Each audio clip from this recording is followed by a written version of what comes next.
This is the BreadWinner Podcast, hosted by entrepreneur, influencer, and sales wolf, Tyler Harris, bringing you the insights from the most successful forward-thinking entrepreneurs and influencers, so that you can rise to the top and make more dough. Now, let's get into the show.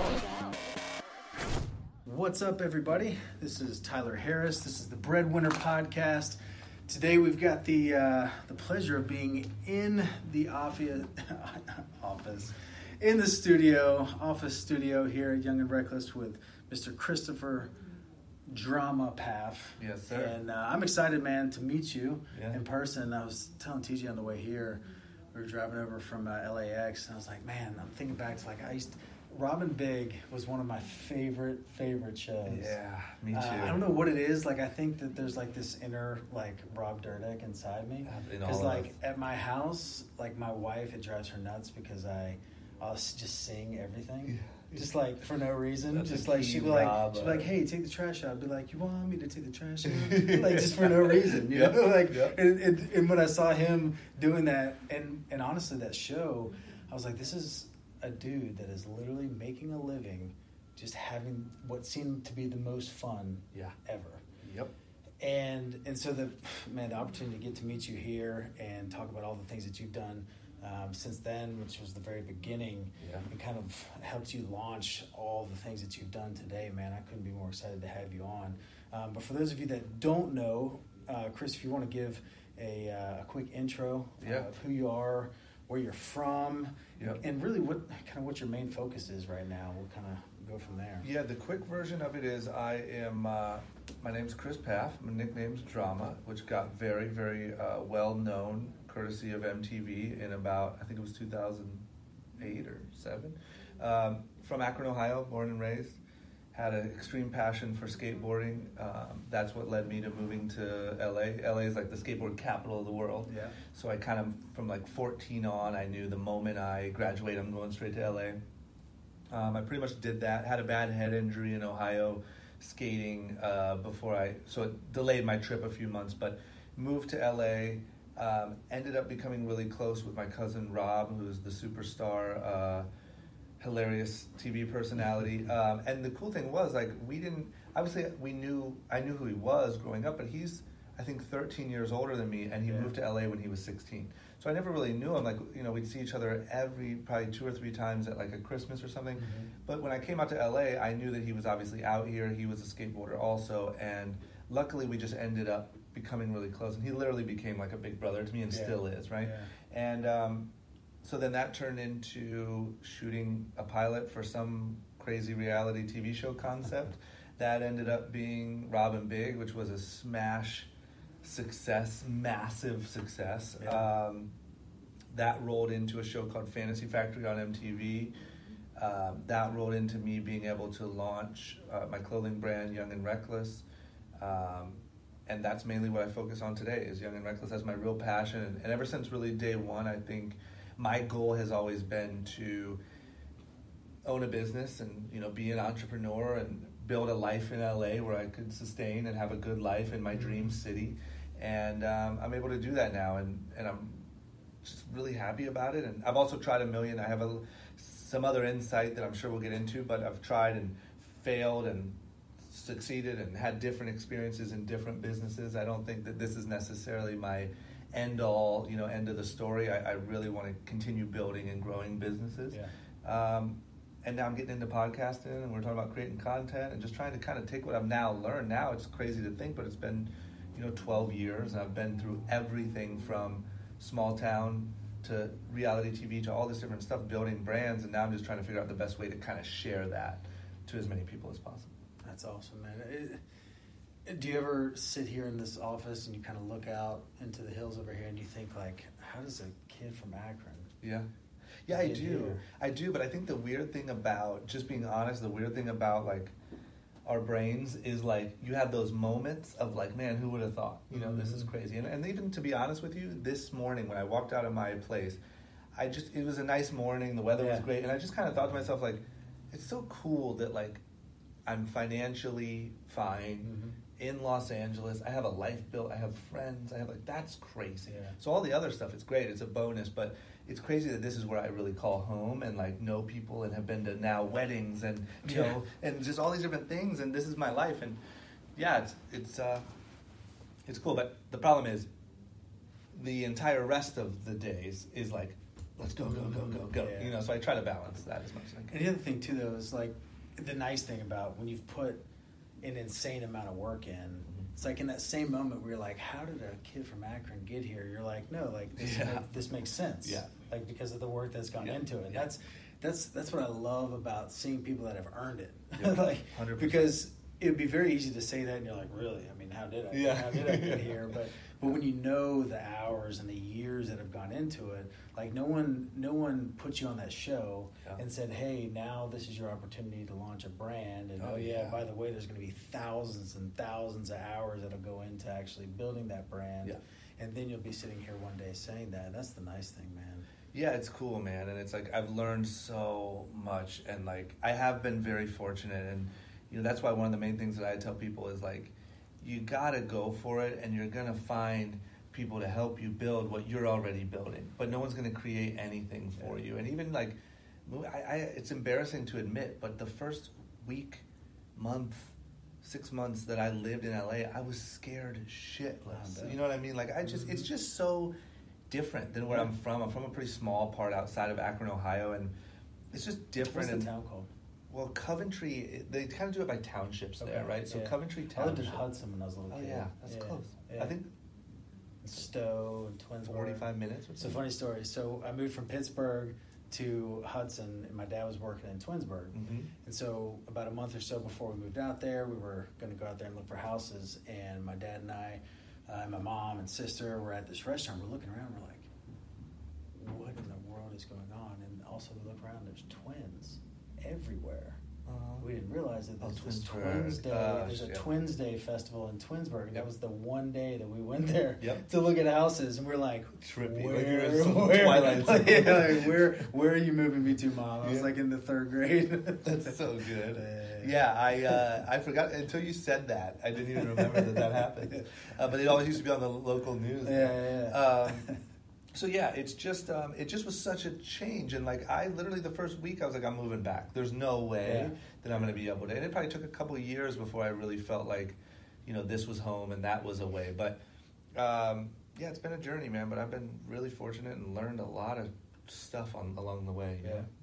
So one of my favorite quotes: "Every successful person has a painful story." Yeah. And the part I always add on to that is, will your painful story have a successful ending?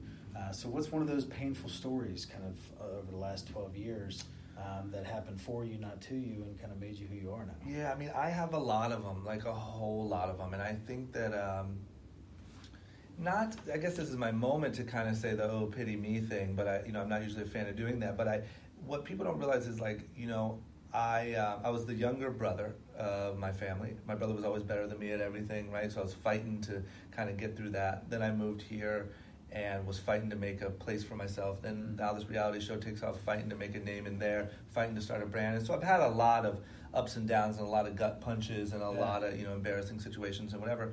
I think that the biggest one for me that I now look at as a defining sort of time frame, it's more of a time frame, and it was probably a few years ago. And really, to be honest, it was it was this weird combination that I haven't figured out yet how to properly put into words. But it was my cousin, who was like my big brother, met his wife, and so now he's kind of tied up building that relationship.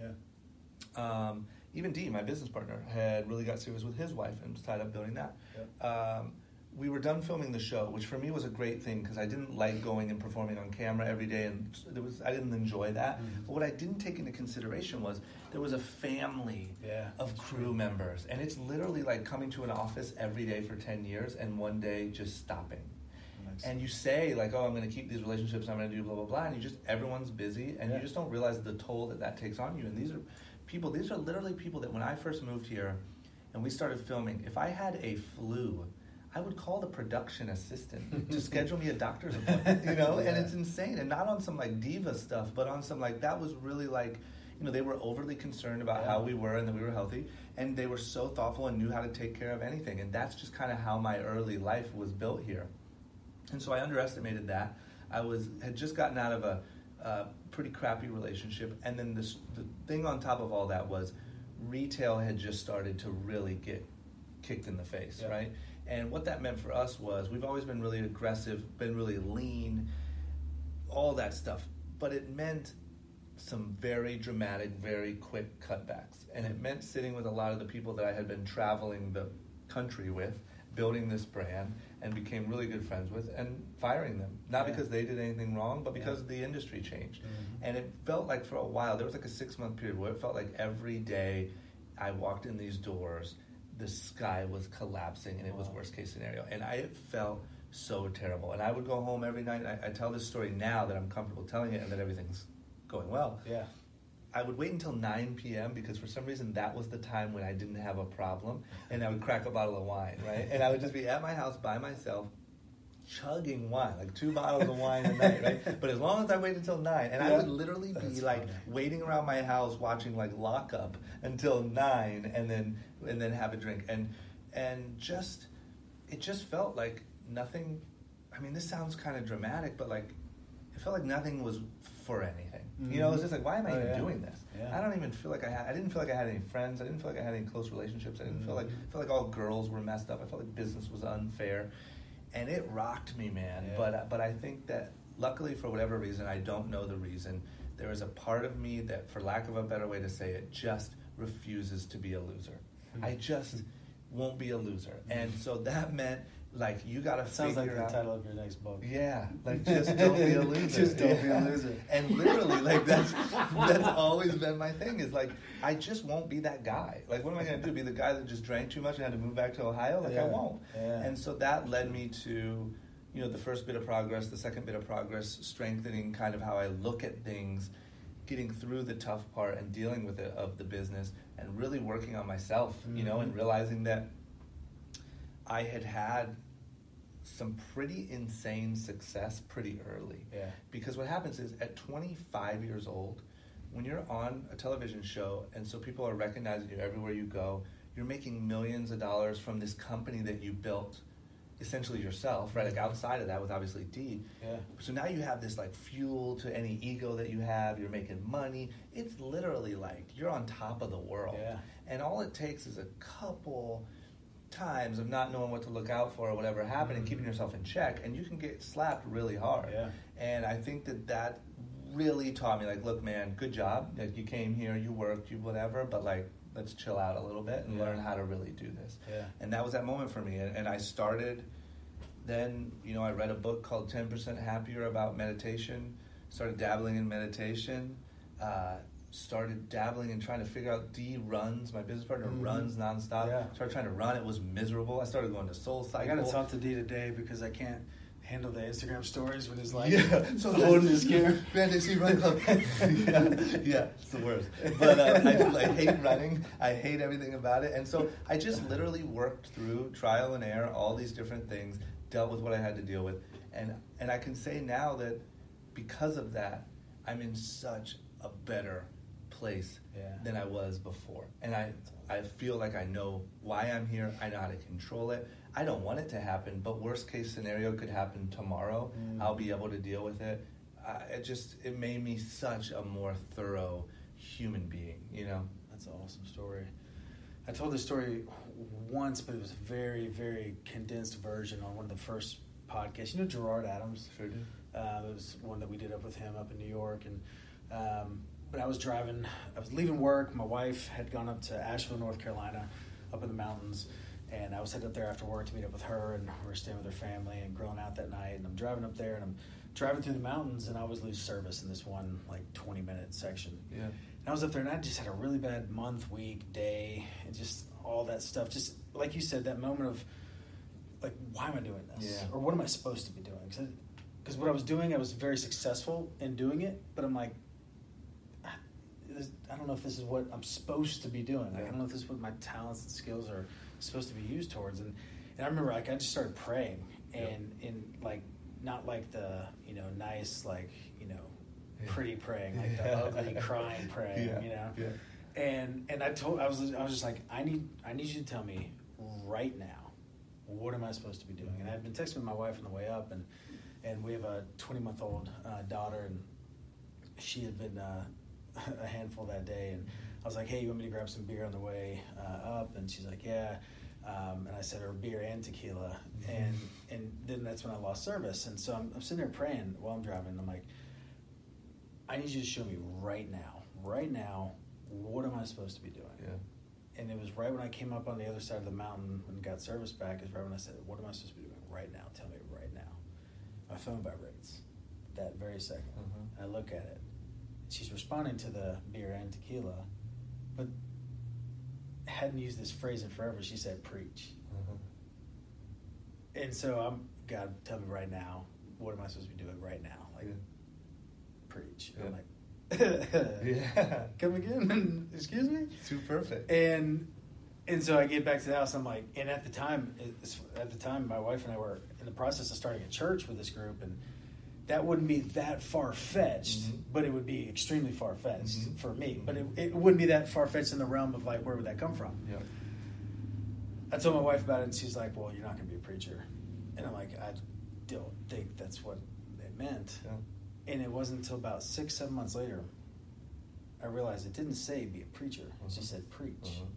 You can preach from any platform. And social media happened to be that platform for me. Because it was just 6 months prior to that I had started building my personal brand online and starting to do this vlog and podcasts and all this stuff, and had really started to get these messages from people and like how it's changed their life and all the like crazy messages that we get, and to see that kind of come to fruition of like, oh, that's what you're supposed to be doing, is just preach, meaning just put a message out on a platform that'll reach people and it'll impact them. And man, those moments, they're so powerful. It's almost like you feel, TJ and I talk all the time about the fact that we wish there was a course you could take in school. He's like, come take my course, and in 90 days we're going to destroy your life. Just destroy it. Family, friends, everything. We're just going to destroy it. That way you can build it back up and you're good. Like, because I'd rather it happen at 25 than 55. You know. But we have so many people that they just go through life and they haven't had that many scenarios like that where they're just sitting there like, what am I supposed to be doing? Why do I feel like I'm not moving in the right direction right now? And those are the biggest growing periods of time for anybody's life. And so it was for me. 100%. I mean, 100%. And I think, sorry. Oh, you're good.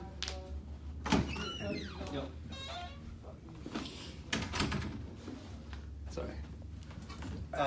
I think that, you know, even me, for instance, like I was always pretty driven, and that's cool. And I always, like I said, this whole "don't be a loser" thing. I've never wanted to be a loser, and I've always tried to like educate myself, and but like it wasn't until I was faced with that like sort of darkness of it all that it really led me to audit and like rethink and rebuild. And now I have that same drive, but stacked with actual, you know, tools and actual deeper knowledge and whatever. But the thing for me is I want to like set an alert on my phone to like fake, you know, like simulate a meltdown, you know, kind of like what you're saying. But like, how do you, you know, it's almost like we search so hard to like be comfortable, and when we find that comfort, we tend to not move, and that's when the doom is coming. You know what I mean? And it's almost like, how could you just set an alert that says like, hey, don't forget, like it's right behind you. You know, and like, oh shit, okay, what do I need to be tell your wife to leave you tomorrow. Yeah, like, you know what I mean? Like, how can I like simulate it? Because like you need to, in the most comfort is when you really need to like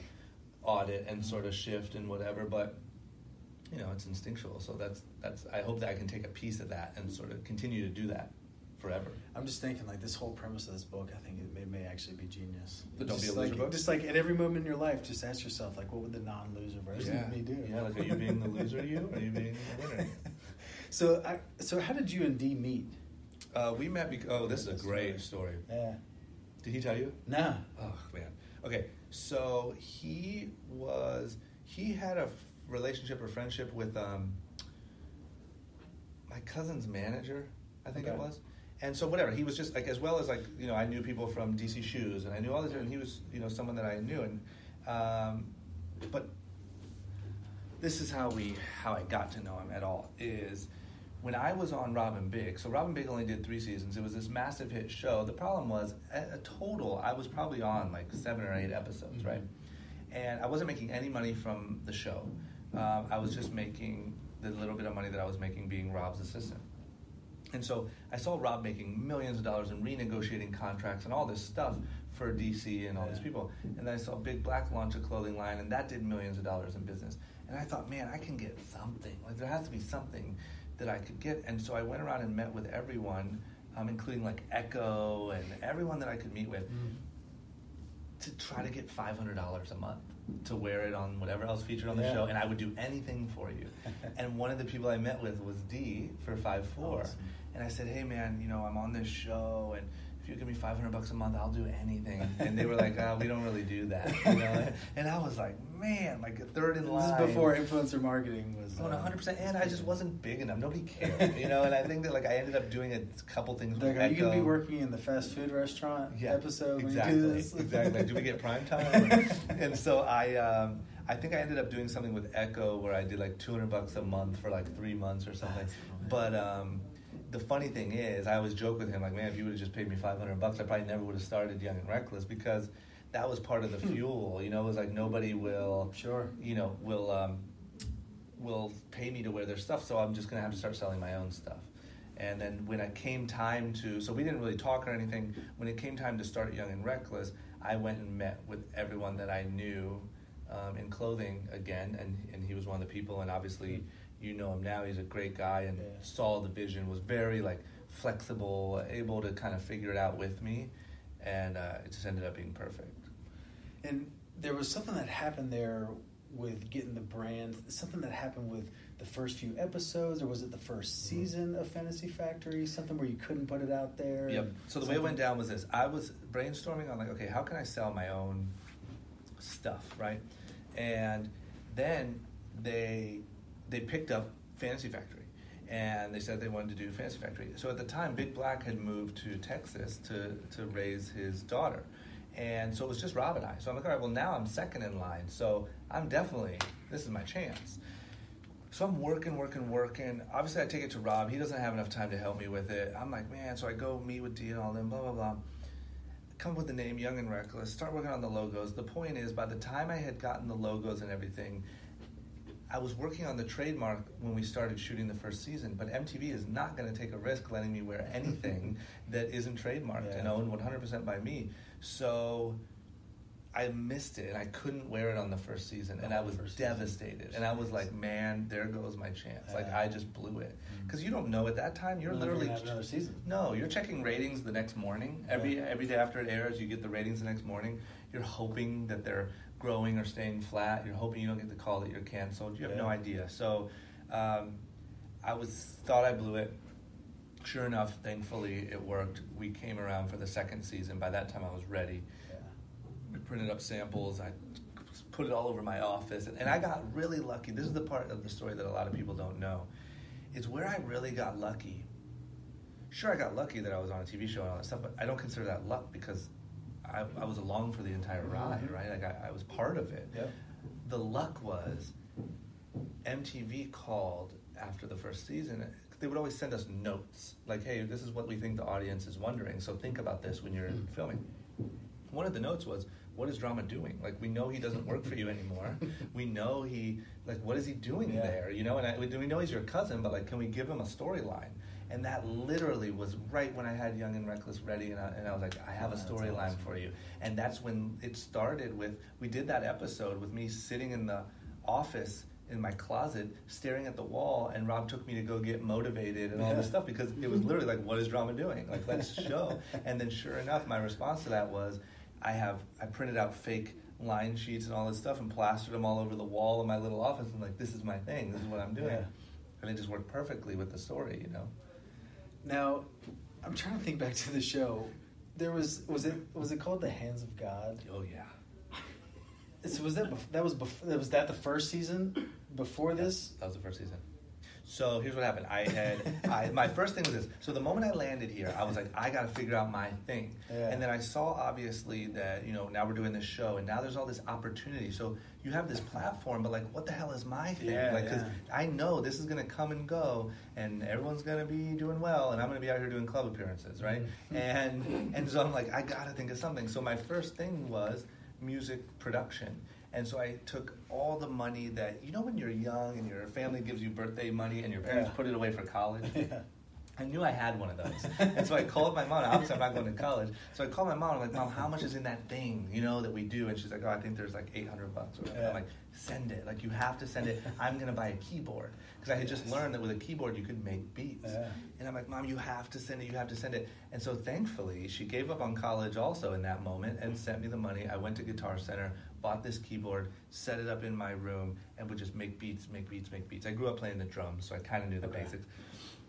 My next hustle was I would give the beats to the executive producers of the show and beg them, please, I'm just a broke 19-year-old from Ohio, please put this as the background music on the show. So if ever one day comes that an old Rob and Big episode comes on TV, just pay attention. When you come back from commercial, if you hear a terrible, terrible noise that sounds like a broken phone's ringtone, that's a drama beat, right?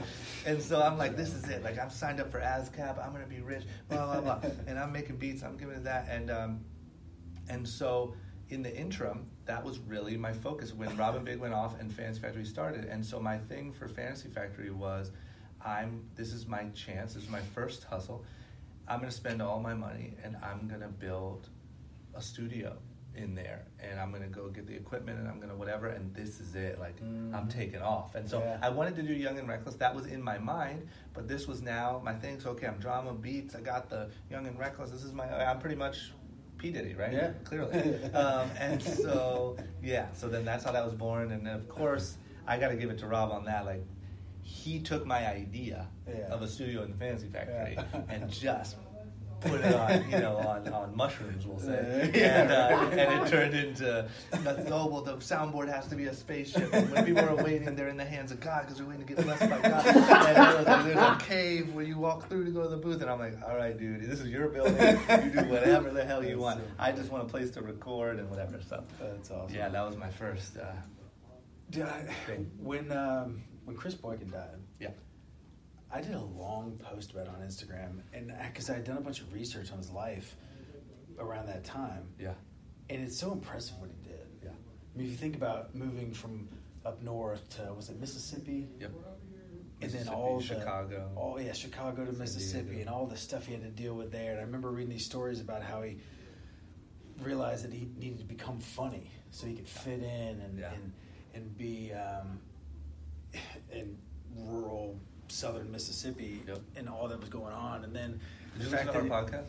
I did. And the fact that he had a football scholarship. He went to the Navy, and then he goes to start this bodyguard bouncing business. And then the part that I loved was the fact that when he died, he was worth millions. Yeah. And he came from nothing. Yeah. And he left it for his daughter. To me, it was just the coolest story. Absolutely. And such an impressive thing to watch. I owe so much of that was by far, I grew up obviously with, all four of my grandparents passed away when I was young, when I lived in Ohio.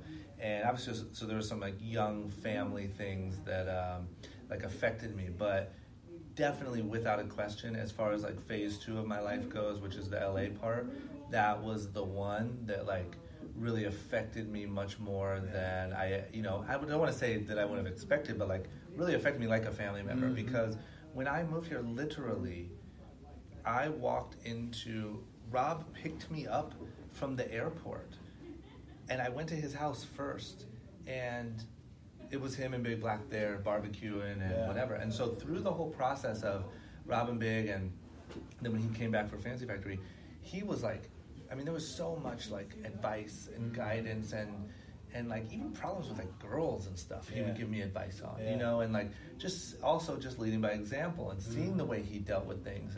And he was a special guy. And obviously that resonated really well on TV, meaning he affected a lot of people's lives and made a lot of people happier and whatever. But But yeah, man, he was a special dude. Yeah, absolutely. So over this last 12 years, what's one thing that you can think of that you quit doing that you think helped you to succeed or enabled you to succeed? Over the last 12 years? Yeah, or just in general, but just especially over these last, probably over the last few, really. Yeah. Because I think that, like I said, the way that I see it is, I was always driven. I was always entrepreneurial. I was always doing yard sales and making skate videos and trying to sell them and doing anything I could to like just get it going, and moving to LA and, I started a business and did all this stuff kind of just out of, like, to be honest, like instinct and drive, right?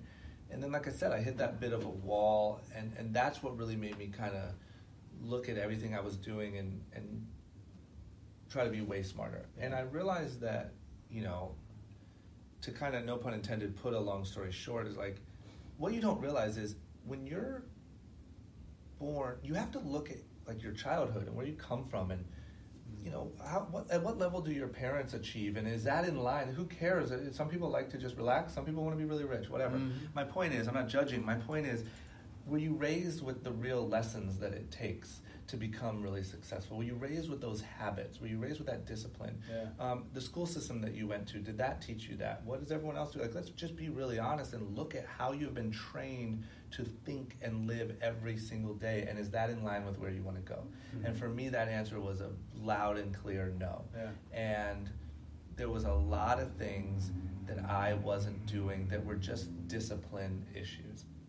And I think that, I can literally go on and on about this topic, but I now, from 3 years ago when I first hit like that real rough patch to now, I mean, I used to smoke cigarettes. It's the dumbest shit in the world, right?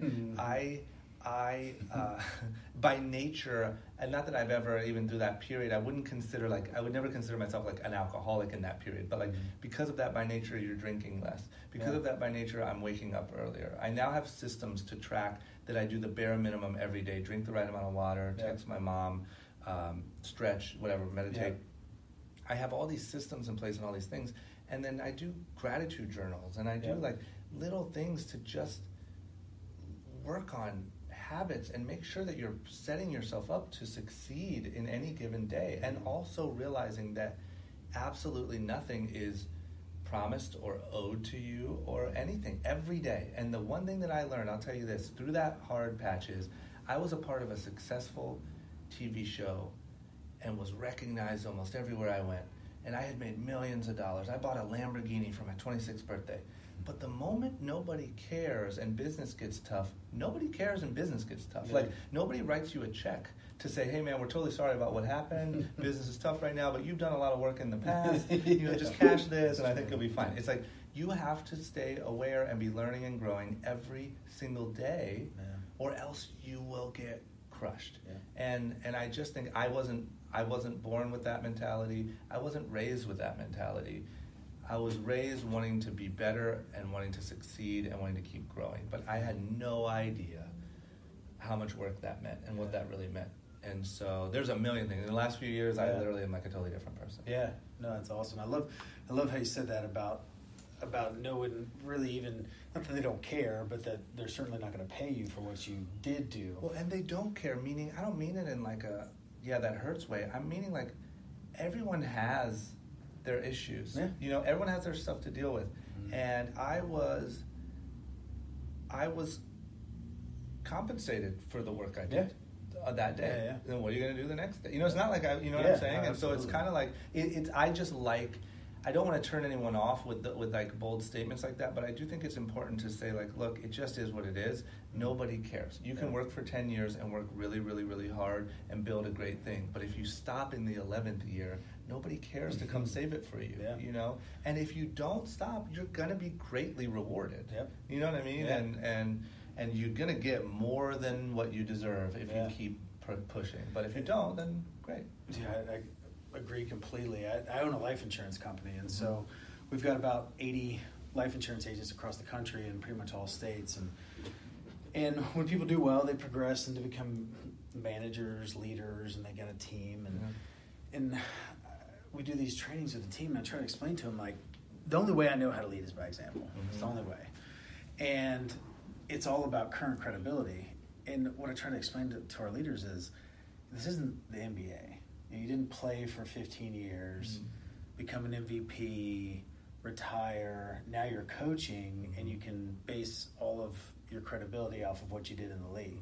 Like, none of us here are NBA players. Like, it's based off of what you did yesterday, what you're doing today. So with us, like, we're very competitive. Like, we have top 10s every week for production. I'm like, if you're not in the top 10 in production, your team's seeing that. And it only takes so many times for them to see you not in the top 10. And they may even see themselves on there when you're not on there, to where you lose all credibility. And so we're just so strong in this meritocracy. It's like, I don't care how many policies you sold last year. It really doesn't. It's a new year. It really doesn't matter. And the only way you can tell somebody to do something or lead somebody to do something is by doing it yourself. But most people just don't. And what I also explain to them is, like, I get it. That sucks. It does. It sucks. Like, when you're in year 6, year 7, year 8, like, it sucks. But it is what it is. It's like you said. Like, I don't know what else to tell you. Like, it's just like it's the game that we're in, but I think that drives certain people and that cripples others when they know that no matter how good last month was, that they got to get up and do it all over again. I agree. I just think the thing that I see that I wish, I don't think I can change the world or anything like that, but I think that the thing that I see that's so clearly just a shame is, it does suck. But really the only reason why it sucks is because we're trained to think a different way. For whatever reason. And I don't think that it's nature, because in nature, you have to fight for your life every day, right? So I don't think it's from there. But what I'm saying is, for whatever reason, we are trained to think that you can work kind of hard, you deserve the world. And if you work kind of hard for a little bit, man, you're going to get the world, and then you just get to relax. And what I'm saying is, that expectation is put into our heads from somewhere. And I think the reality of what it takes to live the life that you want to live, for some reason, is not what we're taught.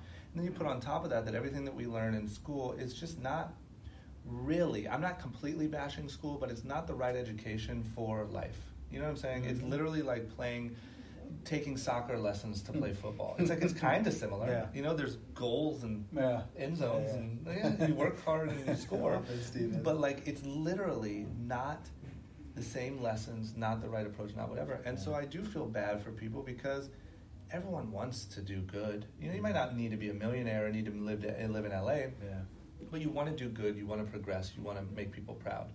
We're just not taught how to properly do that, and we're given these wrong set of expectations. And that just destroys people. You know what I mean? Yeah, absolutely. And I feel bad for that. And I think that's something that, on a small level, I can help say, hey, I realized some stuff in these 12 years of just craziness that and let me just try to help pass that on. Because if I was on that flight from Ohio to LA and I could listen to my podcast or listen to whatever, I think I would have hit the ground with a little bit different mentality, you know? And the key too is, the way you can change the world is by sharing those stories, like what happened 3 years ago with you. And getting to that moment and having gotten through that, because there's someone out there right now that's listening to this podcast that they're in that right now. Absolutely. And they think they're on an island. They think they're all by themselves. And for them to hear from someone that, oh wait, I'm not the only one that thinks these things. Oh wait, I'm not the only one that's gone through these things. And a lot of times it's the ones that have had great success that are the hardest to reach in that. Because they do have all the answers. Right? Absolutely. Like, they've got my favorite line is, you can't feed your family and your ego at the same time. But it is true. And it's sometimes those that are the hardest to reach with that message. But that's why, in the last topic I wanted to go over with you real quick, moving into podcasting. So we've got Short Story Long, you've got is it Group Chat with D. What's that evolution been like, and kind of something that's completely different than anything that you've done before? Have you enjoyed that process? So, to segue too, I'll kind of say that, like, I realize how important it is to now be talking about this stuff, and that's part of what Short Story Long is all about. And I'll say, to be honest, for me, like, I couldn't talk about it for the first 6 years, because I didn't know it yet. And then I couldn't talk about it for the last 3 because I wasn't out of the woods yet, and it's like, thankfully, the team morale is better than ever. Everyone's happier than ever. This year will be our biggest year that we've ever had, and we've underwent an insane shift from retail to e-commerce. Product, everything is so much better, and so now I can say, man, I went through a rough time. Yeah. But when you're climbing out of the swamp, you don't want to be like, man, that was rough, and then like, oh, you get sucked back in, right? Oh, yeah. And so I'm finally now where I can say, hey, I learned the lesson, I regrouped, I did this, and that's really what the podcast and the content in general was all about. And really what it came down to was I had been on, so there's a gift and a curse that happens here. Like, I had been on TV for 8 or 9 years, and was on hit television shows and was reaching millions of people and built up followers on social media and all this stuff. The problem was, so that's the great thing. It allowed me to help me launch a brand. It did so much for me. The bad thing is you're known for something that isn't in line with who you are or where you're going, you know? And it kind of became, I love it, and I loved every minute of it, but it became my character to be the naysayer and to be the standoffish one and to be the one that thinks Rob's crazy, and that worked so many times in things we were shooting. You know, they'd be like, hey, Rob's going to come in, he's going to be wearing a crazy outfit, just do your thing, you know? And I'd be like, all right, and he'd come in and I'd be like, what are you doing, dude? You're crazy, you know? And that became the role, and I loved it, and it worked so well, and it made a great television show. But the problem was, I can't scale that. I can't go on and do more reality shows where I'm not myself. I can't, there's nothing you can do. So at that time, it was about 2 years ago when I really started my podcast. And that was the first thing where I said, hey, I'm going to really buckle down and do this. And that was me doing some soul searching and saying, I want to put out content that's in line with who I am and what I can grow on. Well, who am I? What is my brand? Well, I'm not a pro skateboarder. I'm not even a clothing designer. I'm not someone who wants to change the fashion game. I'm not any of those things. I'm really a kid who didn't go to college, who grew up in a small town with a high school education in Ohio, moved to LA, went for it, paid attention, was humble, was scrappy, didn't want to be a loser, and did it to a degree. Now, don't get me wrong. Haven't had my made it moment. I have a long way to go. But I have accomplished what I think a lot of young people would want to figure out how to accomplish. Sure. And I realized that one of the biggest, so that's who I am. That's what I can build on. So I realized that one of the greatest gifts that I ever got wasn't being on an MTV show or doing this or doing that. It was seeing that I could do more than what I thought I could do. It was moving to LA, meeting people, becoming friends with people, relating to people that were doing really cool things. And for instance, one of those people was Johan, who started Rogue Status with Rob on Rob and Big, and those were the shirts with all the guns on it, you know? And I was like, man, this guy's so cool. He doesn't have to be on TV, and he just gets to hang out in Venice and build a brand, and it's so cool. And meeting Ken Block from DC and meeting all these people, I'm like, man, I could be one of those people. And that's what really opened my eyes to, like, I can do this too. I can have a life I never thought I could have. So what I said is, all right, well, the first thing I'm going to do is I'm going to do a podcast. Why? Because it's so easy. I can do it from my office, upload it right away. Nobody's telling me what to do. Nothing. Serve it right to all my followers.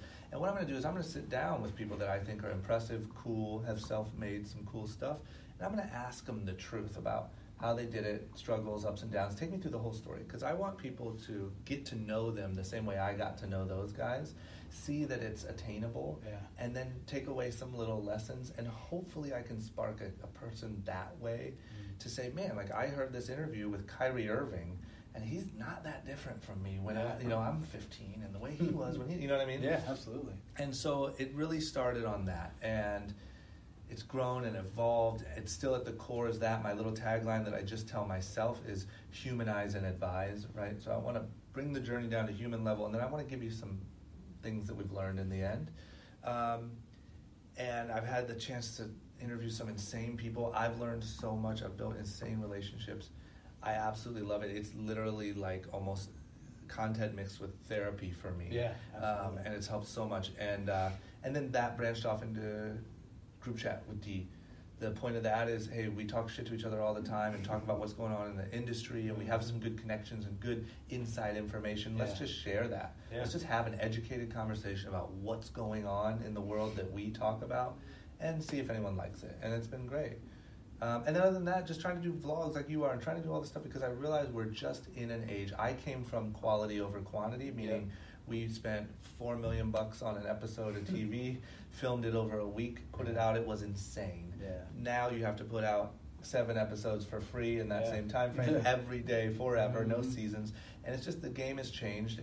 But at the end of the day, connecting with human beings is the only goal, and it's the same the whole way across. And no matter whether you're trying to sell music or clothing or a message, it's still you have to connect, and so that's what I'm trying to do. I think what you're doing is so important when you talk about getting the truth out there and having people tell the real stories. There's a guy, Sean Whalen, I'm not sure if you're familiar. He runs an organization called Lions Not Sheep. You should look it up. He just came, and he's someone I've been following for 3 years on social media, and have now become friends. He just came and spoke at one of our conferences. And when I had him on the podcast, it was like my second or third podcast. And I asked him, I said, hey, man, what's one thing, just like I asked you, what's one thing that you quit doing that helped you to succeed? And he said, lying. I said, about what? And he said, everything. Like, every time I say it, I get chills, because so good. He's just, as a man, you walk in, you say, hey, how you doing? Great. How you doing? Good. How you good? No complaints. How you doing? Everything's great. Meanwhile, he's cheating on his wife, his kids hate him, his business is failing, and he's barely got his head above water. But I'm good. And it's so important for people to hear these stories of people that have had certain levels of success, but to know that they still go through those things, and that they have gone through those things and have come out of it, so that, again, that person that's out on an island by themselves thinking that they're the only one in the world that's ever gone through that can see that, and see that, oh, Kyrie Irving, I can relate to all these different people. And it's just like talking about the things that people don't normally talk about. Because I just don't... Sorry to cut you off. No, you're good. I just think that, like, when I was growing up in Ohio, and this happens everywhere. This happens, like, literally probably 20 minutes outside of LA. Like, you're just kind of instilled with this mentality that that's not for you. Yeah. That, like, rich people, entrepreneurs, celebrities, athletes, any of these things just isn't for you. It's for them. We watch, they do that. And I think it's shocking how close everyone is to this crazy, amazing life. Yeah. It's so close. It's not some crazy transformation and some blah, blah, blah. It's literally like stop lying to yourself. And really, it's like literally these couple things can just set you on a path, where you're doing podcasts talking about how crazy your life is in no time, And I think a lot of people, and when I started doing the vlog and all, it's like this, who am I complex. Like, who am I to hire a grown man? Oh yeah, I have that to the fullest. I mean, like, who am I? And I think everybody has that to some degree, but it's those that are willing to say that and then still go and execute on it. Who am I? Well, we'll find out. We'll find out, and we'll see what happens. But you're right. It's so interesting the way you just said that, because it's like those people on the outside looking in, that it's that small decision or that mental shift that's the only thing. It's their believing that if they just switch that belief, that could change absolutely everything. And it may not, and again, like you said before, success to one person versus another, someone that wants to just hang out, someone that wants to be in every intramural sports league and be home at 5 o'clock every day and all that. If they're happy, then and they don't complain, then that's awesome. Yeah. Some that want to attain insane levels of success, but whatever that is for that person, to know that it's possible, and to know that people that have done the same have gone through the same struggles as they have, or have had the same mental blocks as they have. And I think this, I think even this is what I would just argue, and this is where the who am I starts to hit me when I say stuff like this, because I don't ever want to feel like everyone needs fixed and I have this recipe. But what I'm saying is, even like my parents, who are perfectly, like, they're meant to live in Ohio and raise a family. They've been together since high school. This is what they were meant to do. They don't ever regret not moving to LA. But they still want to be better parents, better cousins, better aunts, better. And there's just, everyone wants to be better. And it's just the fact that, like, you can be, like, you'd be shocked at how easy it is to be the world's best aunt. And mom and this and that. And so I think that I've just found such happiness from moving forward. and progressing. And it's one of those things where maybe I'm a little out of pocket, but I feel like I've found this thing, and everyone that I meet, people like you and all these people on the podcast, have also found it. And it's so awesome. It's like the world's best drug, and you just want to share it with everyone. And you're just like, trust me, man, you can move forward. You can be a better version of you, and you will be so much happier when you are. And I just think like that solves so many problems. Not world peace, not nothing. But man, I've seen so many people turn to drugs and to alcohol and to violence, and then you spiral, and now you're in jail, and now you're doing this, and now you're beating up your girlfriend and whatever, getting a DUI, because you just didn't take the step forward. So life pulled you back downwards, right? Taking ownership. Man, I just think it's so cool. Like I just literally, it's like I found this thing, and I'm like, I want everyone to see this. Yeah, and honestly, that makes it that much more attainable from a person that's looking to put out a message to reach somebody. It's like you're not trying to reach somebody and change everything. You're just trying to reach somebody and create that one pivot that makes them a little bit better in that area. Yeah. That one pivot that makes them a little bit more focused in that other area. And knowing that those things will build upon and build upon and build upon, and that is how you ultimately change someone's life. Yeah. And it's so funny, like you don't even realize, like there's episodes of Rob Dyrdek that I'm sure changed someone's life. And that was never the intent. And that was never the intent from the beginning. Like the scene where he walks in with a crazy costume on, you're like, like there was probably something in that episode that someone was like, oh my God, that changed my life. One time a friend, funny story, my friend was a rapper in New Orleans, and he, Currency, for anyone that is a huge rap fan, but he called me one day. I was like, man, you guys are saving lives. And I'm like, what are you talking about? And he's like, you guys just saved a man's life. I watched it. And I'm like, bro, what are you talking about? He's like, I was in the house. Like, they were just in the hood somewhere in New Orleans, and these two guys were fighting. He's like, bro, they were like one guy was going out to grab the gun out of his trunk, whatever, and a scene came on Robin Day, and they both stopped and were like, oh, shit. And he's like, it literally diffused the entire situation. He's like, I'm not kidding you. I watched you say that. I'm like, that's crazy. That's awesome. But no, it's all those little moments that you don't realize. You just don't realize, like, the compounding effect of sort of everything, right? Of not only your own life and how you manage yourself, but how that affects other people. And so that one little thing leads to another thing, leads to another thing. And, you know, I think it was Jordan Peterson or somebody said something along the lines of like, doing good is far greater than you imagine, and doing bad is far worse than you imagine. And it snowballs into your whole life. And it's these people that, you know, say, just go clean up your room and see how that leads, and go do this and that. It's like, man, one win. It's gonna snowball one way or the other. You can either work a little bit and snowball wins, or you can lay back and let the snowball losses come. And you know, I don't know. Absolutely, I can't think of any better way to end the podcast. Here we go, man. Pretty much everybody they know where to find you, but where can they find the podcast and some of the stuff that you're most passionate or focused on right now? Yeah, so my number one passion right now is the podcast, which is short story long, everywhere where podcasts are. Any updates or anything from me is on Instagram, which is just drama. And then youngandreckless.com is where all my clothes are. And that's it, man. You'll have Don't be a loser. It's gonna be hitting bookstores someday. This fall. Yeah, if I stop being a loser and writing. Right. What would the non-losers version of you do? Yeah, I love it. So good. All right, guys. Well, I appreciate you, man, having us in here. Yeah, thank you so much. And I appreciate the conversation. I just appreciate what you're doing. I love the fact that you shared that story of what happened 3 years ago, because I know for a fact that's going to reach someone on this podcast that's going through that exact same thing. And those are the stories that need to get out there. Like, people need to know the real stuff, and that's the stuff that most people are afraid of sharing. So I appreciate your willingness to do so. And I ain't scared. He ain't scared, and he ain't a loser. So with that, guys, this is the BreadWinner Podcast. I am your host, Tyler Harris, and we'll see you next time. Thank you for listening to the BreadWinner Podcast.